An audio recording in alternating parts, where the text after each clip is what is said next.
Hey there, Booktubers. Welcome back to another episode of Buck's Books.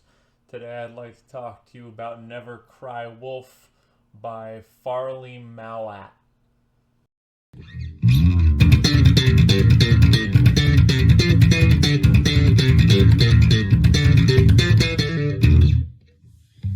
Farley Mowat is like a big deal conservationist guy because this is one of the books that kind of turned everything around for wolves. So wolves had a real rough go of it for a long time. Wolves were seen as these predatory monsters, which they are, kinda, but not in the same way that we used to play that they were.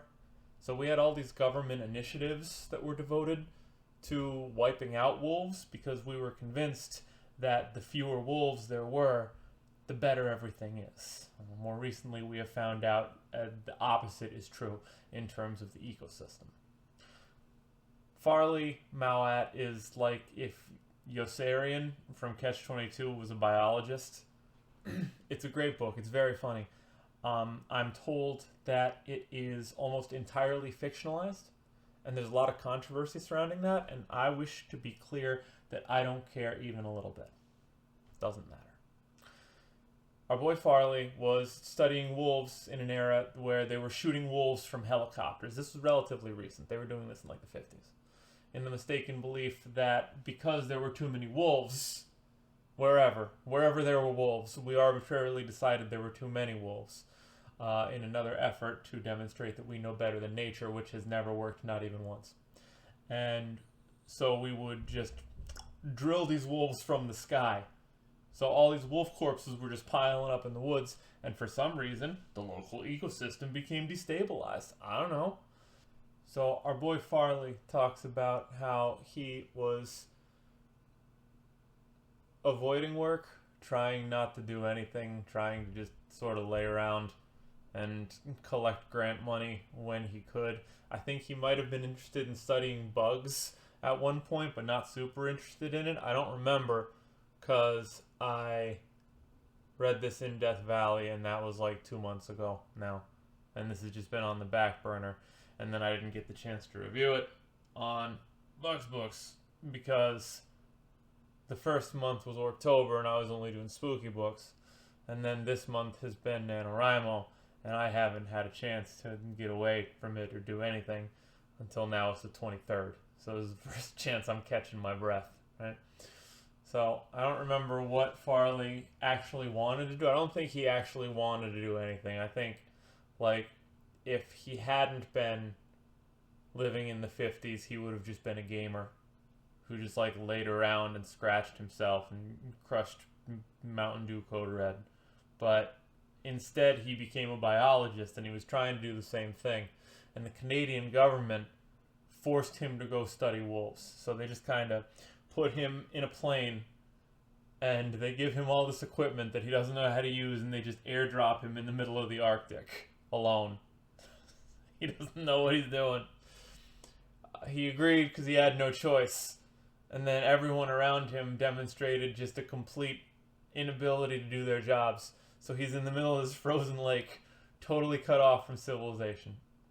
Fortunately, with his overwhelming charisma, he befriends a local Inuit man who he proceeds to frighten and alienate with just his garden variety academic autism. It's not even anything special, but this Inuit guy has never seen anything. He's never even seen a white guy, really. Maybe one or two. So this guy shows up and he's just sniveling, and he's got a backpack full of trinkets. He's like, I have to study the wolves, and he doesn't know what to do with that. So he begins the local guy, the Inuit, begins to suspect that Farley is some sort of witch, which is ironic in its way. Fortunately, his cousin is also a witch. So he goes and he brings his witch cousin to talk to Farley, but his cousin is an actual witch, like a shaman. And the shaman doesn't speak English. So the shaman is trying to talk about witchcraft, and Farley is trying to talk about the mid-century equivalent of zoological science, and they're trying to sort of get this cipher moving back and forth between this just really put out and disinterested, just indigenous guy. So that's fun. Everyone's weird. Our boy is hapless. A lot of fun for everybody involved. Farley eventually locates wolves, and he's very afraid of them. And he almost shoots them, but then he doesn't, because they just come near him. And the whole time they're just acting like dogs. And gradually he starts to realize that wolves are different from werewolves. He decides that they are loving and patriotic and have strong family values and a tendency to party. And Farley becomes increasingly obsessed with the wolf family for the remainder of the book. And he's out there every day like reality TV. He's writing all of these little romantic subplots in his journal where he's just collating this information. And I don't know what he thinks the Canadian military is going to do with this information, but his job was not really to make it strategically viable. His job was just to report on wolves, and no one had ever reported on wolves because wolves were just soulless killing machines up until this point. A lot of controversy suggesting that our boy made it up entirely, that the whole book is just a fictionalized account. I think that is probably likely because, like I said, it's really funny. It's a funny book. And in my experience, most good books are made up. You don't read them because they are a factual accounting of events. If that's what you're after, at one point what you would be referring to would have been called the news. That is kind of different now. But conceptually, the point stands. If you just want a historical recounting, you can just read a history book. This was not advertised as a history book. This is a memoir. And the thing about memoirs is they are sort of bound to the narrator, who is going to have their own perceptions color the book, no matter what. So you're always going to be looking at a situation of questionable reliability. So I have opted to choose, rather than Farley Mowat being a liar, he's just insane. And this is supported by his writing voice and everything he talks about there. Although, he does pretend to be oblivious a lot, and he knows exactly what he's doing. Like for the meme, like he was pretending to be dumber than he was to make a joke in the book. Don't buy the hype.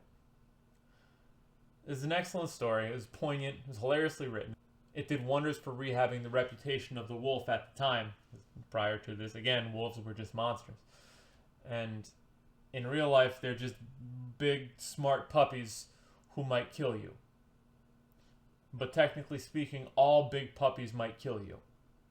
Like, if you get a puppy big enough, it will be able to kill you. Beefy, come here. I'll show you. 1 second. Beefy, come here. Come here. Come here, buddy. Come on. Check this out. Look at that. Beefy can kill me. You can. It's within his power to kill me. But he won't. And that's kind of the case with wolves as well. These are just the risks we take. Alright. Sorry, I didn't mean to wake you up.